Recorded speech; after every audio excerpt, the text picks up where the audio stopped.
He didn't want to bother with DBQs. He said, forget it, Charles Cervantes and his brother Ernie served their country in the Vietnam era. Both came home broken, counting on the VA to help put them back together. He felt that the VA system wasn't going to do anything anyway. So he basically, in a sense, committed suicide by drinking himself to death.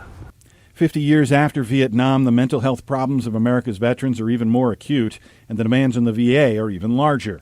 When we asked a couple of vets to share their troubles with the agency here in Arkansas, a dozen more came along, sharing horror stories. I fought to get him a PTSD diagnosis. He was ready to hang himself. All I know is the veterans that you see here, you see that pain on their face?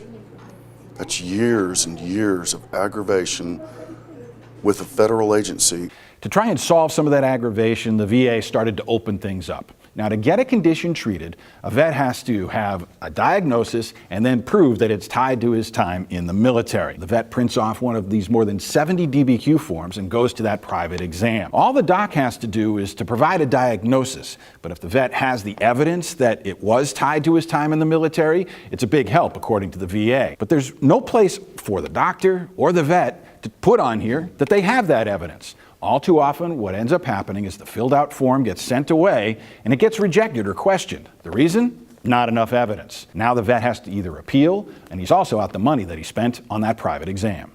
How much have you spent on DBQ exams? Over about $300. We asked the Little Rock office how often this happens. 2 months later, the VA hasn't given us the numbers yet. Considering the host of problems a vet may be facing, that runaround can get ugly. Your blood gets to a point where it boils, and I'm like this gentleman here too. I'm like, sometimes you have to square somebody up. You're sick, maybe PTSD has gotten worse. You think about suicide now, and a lot of them have pulled the trigger. No one is satisfied by the status quo. The VA is trying to tame the bureaucracy and bragged about a record number of appeals resolved in the past year. But fixing the problem with these forms is way above these vets' pay grade. Congress and the Senate needs to act and tell these people to do a better job.